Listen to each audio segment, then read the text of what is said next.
কবিতা, আমি সত্যিই তোকে চিনতে পারিনি। কলমে রঞ্জিত চক্রবর্তী, কণ্ঠে আমি দেব। আমি সত্যিই তোকে চিনতে পারিনি।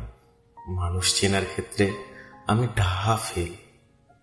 যেমন ধর, তুই কি সুন্দর করে ঠকানোর ইচ্ছে নিয়ে খুব সহজে এতদিন বলে গেলি আমি তোকে বড্ড ভালোবাসি।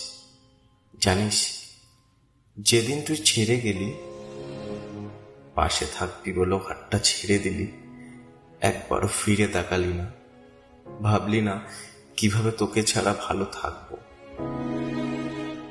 কিন্তু তাও দেখ, আমার সমস্ত ভালো থাকা কেড়ে নিয়ে স্বার্থপরের মতো কেমন করে বলে দিলি ভালো থাকিস তুই।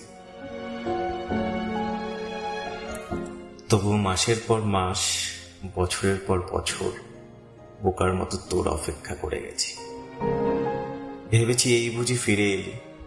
কত মানুষ তো চলে গিয়ে ফিরে আসে বল, সমস্ত ভুল বোঝাবুঝি মিটিয়ে আবার নতুন করে শুরু করে। জানিস, তোর সাথে দেখা করার জন্য আকুল হওয়া মানুষটার মুখোমুখি যেদিন তুই হলি, সেদিন রুমাল দিয়ে মুখ ঢেকে না চেনার ভান করে হারিয়ে গেলি শহরের ভিড়ে। কি অদ্ভুত, তাই না? শেষমেশ অভিনয়টা তুই শিখিয়েই গেলি বল। আমি কখনোই তোর অভিনয়ের কদর বুঝিনি। আমি সত্যিই তোকে চিনতে পারিনি।